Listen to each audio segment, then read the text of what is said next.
नमस्कार शेतकरी मित्रांनो, आपण 3 दिवसापूर्वी कपाशीची लागवड केली आहे. आता कपाशीचे कोंब निघत आहेत बाहेर, पण काही जे किडे आहेत जे छोटे कोंब खातात किंवा मग पानं खातात, यांचा प्रादुर्भाव सध्या सुरुवातीला जास्त असतो. हा प्रादुर्भाव रोखण्यासाठी आपण कपाशीला खालून आता रोगर सोडतोय. एका एकरमध्ये जवळपास 200 ml टाटा कंपनीचं टॉपवर रोगर सोडलेलं आहे. यासाठी आपण एक जुगाड बनवलेला आहे मित्रांनो. आपण व्हेंचुरी वगैरे यूज न करता किंवा मग सरळ मोटरमध्ये फुटबॉलमध्ये पाणी लावून नळी न लावता हा आपण पंपाचा जुगाड केलेला आहे. हे बघा, आता इथं ही आपली मेन लाईन जाते. हे आपले 2 विहिरींचे इथे पिलोर निघालेले आहेत. दोघांचा हा जॉईंट आहे मध्ये सेंटरला, आणि ह्या विहिरीवरनं आपण आता सध्या पाणी देतोय. तर ह्या वालाच्या पुढे आपण इथे एक 12 mm छेद करून टेकअप आणि ग्रोमेट लावून पंपाला जी नळी असते, रबरी नळी, ही नळी इथे ॲडजस्ट केलेली आहे. आणि याच्यामध्ये पाणी रिटर्न न येण्यासाठी इन फ्युचर जेव्हा पंपाचं काम नसतं त्याच्यानंतर इथं वाल दिलेला आहे, आणि ही सरळ इथे पंपाला जॉईंट केलेली आहे. आता पंप चालू आहे आपला. हा डबल मोटरचा पंप आहे. आता सध्या सिंगल मोटरवर चालू आहे. हा डबल मोटरवर लावला आहे बघा. स्पीडमध्ये पाणी जाते. तर शेतकरी मित्रांनो, जुगाड कसा वाटला नक्की एकदा कमेंट करून सांगा.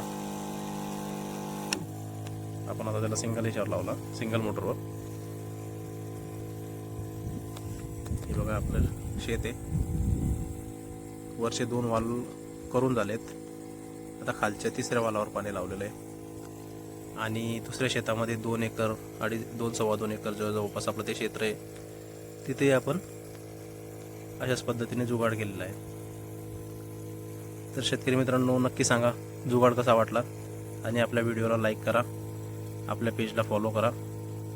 धन्यवाद शेतकरी मित्रांनो.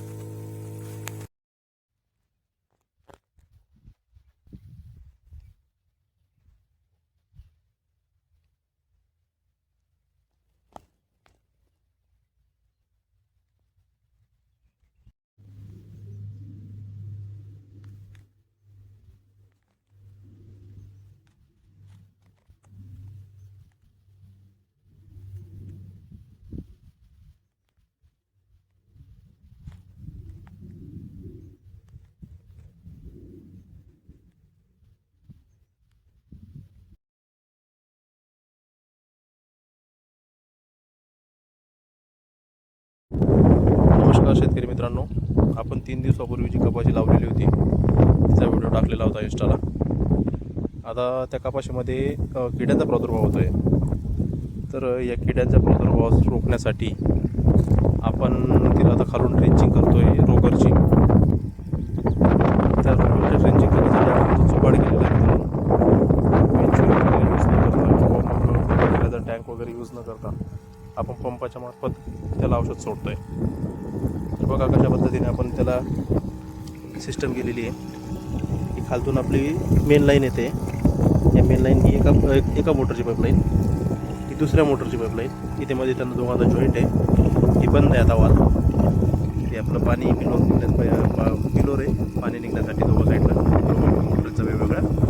आणि ही आपली जी मेन लाईन गेलेली आहे ही या खालच्या शेतामध्ये 4 एकर शेतामध्ये गेलेली आहे. या 4 एकर शेतामध्ये वेगवेगळे 4 वाल आहेत. आता एका वालवर चालू आहे पाणी.